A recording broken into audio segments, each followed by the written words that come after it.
9h13 sur TV Finance, de retour dans ce live. Comme chaque jour, on tente de vous donner des clés pour comprendre nos marchés financiers, des clés que l'on vous transmet notamment le vendredi grâce à notre point stratégique hebdomadaire. Pour cette séquence, j'ai le plaisir d'accueillir Eric Galliègue, président de Valcant Expertise. Bienvenue à vous, Eric. Bonjour Maël. On va commencer sans attendre avec notre photographie sur la performance comparée du CAC et du S&P sur la semaine écoulée. On va regarder ça à l'écran, des indices que vous mettez en perspective avec l'évolution du taux de change euro-dollar. Et donc oui, cette semaine, comme la semaine dernière, exactement la même configuration, à savoir des marchés européens qui consolident, qui n'ont quasiment rien fait, on va dire, sur la semaine écoulée, alors que les indices américains continuent à battre leur record avec une nouvelle hausse de plus de 1%, entre 1 et 2% la semaine dernière. Par ailleurs, donc effectivement, l'euro qui a baissé, qui continue de baisser à 1,1850, on est un petit peu en dessous de sa mobile d'un an, donc un mouvement à suivre. Les US qui surperforment, ce qui n'était pas fréquent sur la période récente, c'était plutôt l'Europe qui avait la main, mais là c'est les États-Unis qui reprennent la main. Alors il y a les marchés, et puis il y a les facteurs qui agitent ces marchés, la micro bien sûr justement. On a la saison des résultats du deuxième trimestre qui va débuter, mais avec vous, on va revenir sur certains faits d'actualité macro. Et ce qui est plaisant avec vous, Eric, eh bien, c'est que vous n'hésitez pas à vous mouiller en attribuant des notes à ces événements, eh bien, de façon à mettre en perspective, à faire évoluer votre scénario de marché. Alors on va rentrer dans le vif du sujet, on part tout de suite aux États-Unis, on parle de fiscalité et Joe Biden qui devrait avoir à revoir ses ambitions à la baisse en matière de hausse d'impôts. Expliquez-nous. Effectivement, c'est la première information qui nous a semblé intéressante de cette semaine et qui est plutôt positive. C'est-à-dire que le président Biden, pour, je dirais, amadouer les parlementaires américains, eh bien, doit effectivement concéder un certain nombre d'éléments et envisager donc une hausse des taux d'imposition qui serait peut-être un peu moins rapide, un peu moins forte, un peu plus diluée dans le temps, de façon à obtenir des parlementaires qui pourtant sont à majorité démocrate, mais des parlementaires qui vont pouvoir donc ainsi voter le plan de relance. Donc c'est une négociation permanente. Joe Biden est coutumier donc, de la démocratie américaine, c'est une démocratie parlementaire.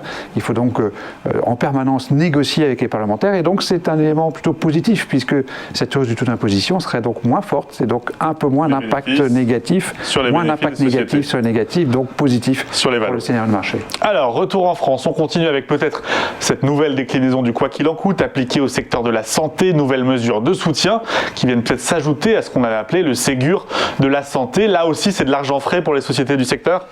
Oui, c'est à nouveau la démonstration de l'omniprésence des pouvoirs publics donc auprès des entreprises, avec cette fois-ci un plan, donc on a estimé à 7 milliards, alors il y a des crédits, il y a des subventions, il y a différentes choses qui sont détaillées, qui ont été donc détaillées cette semaine. 7 milliards, c'est important, donc nous, on considère qu'au registre donc, de l'actualité des entreprises, c'est plutôt positif parce que directement ou indirectement, tôt ou tard, cet argent va revenir auprès des entreprises du secteur de la santé, des entreprises pharmaceutiques françaises cotées, qui sont nombreuses, qu'elles soient grandes ou petites. Et c'est bien sûr une bonne nouvelle et un point positif supplémentaire. De l'argent frais. Donc on poursuit avec cet indicateur à l'échelle de l'Europe. Le sentiment économique en zone euro est au plus haut depuis 21 ans, justement un peu comme les marchés, Eric.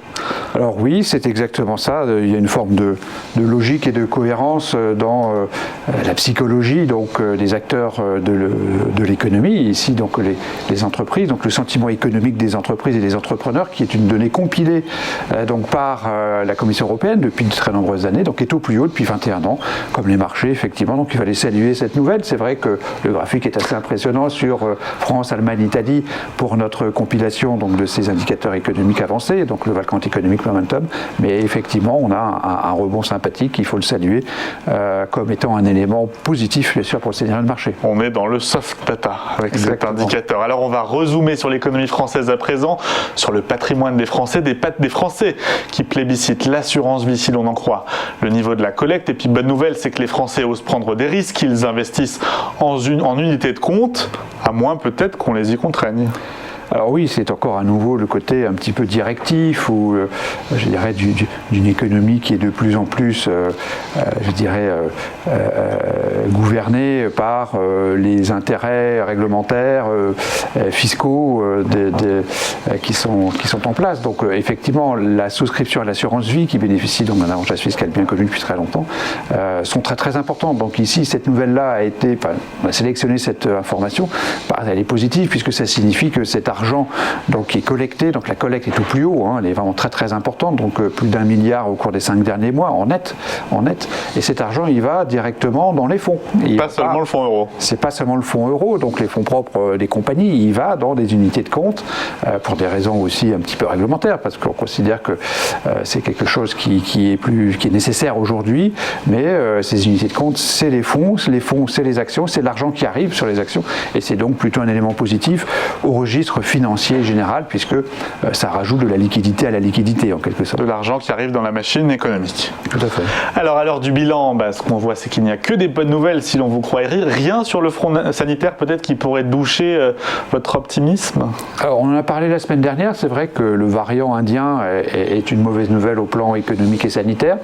On n'a pas évoqué cette semaine à nouveau parce qu'on avait parlé la semaine dernière, et puis parce qu'on sait que automatiquement, ou si jamais ce variant indien devenait vraiment menaçant, ce qui est le cas, on a une réaction monétaire qui ferait qu'au total, bad news is good news en quelque sorte, et donc au total cette semaine plus 4, une fois n'est pas coutume, mais donc 4 informations positives et donc une notation de cette actualité favorable. Alors plus 4, mais ce qui me paraît intéressant, c'est peut-être cette apparente contradiction avec votre recommandation d'investissement. Vous recommandez pourtant, avec toutes ces bonnes nouvelles, de sous-pondérer les actions et le CAC 40 en particulier. Alors on considère que le CAC 40 a pris beaucoup d'avance par rapport aux fondamentaux. C'est pour cela que depuis 3 mois, nous sommes effectivement un peu en retrait, donc prudents par rapport à notre recommandation. C'est vrai qu'on recommande d'être sous-exposé parce que le CAC avait été trop vite de notre point de vue. Il y a de bonnes raisons pour ça. On sait que c'est une sorte d'alignement des astres en quelque sorte, avec donc une création de monnaie extrêmement importante, alors que l'économie n'en a pas besoin, puisqu'elle se redresse très fortement. Donc on a une configuration très rare et très positive qui explique la hausse des cours. Néanmoins, dans la logique de notre méthodologie, on considère toujours qu'il faut être prudent sur les marchés.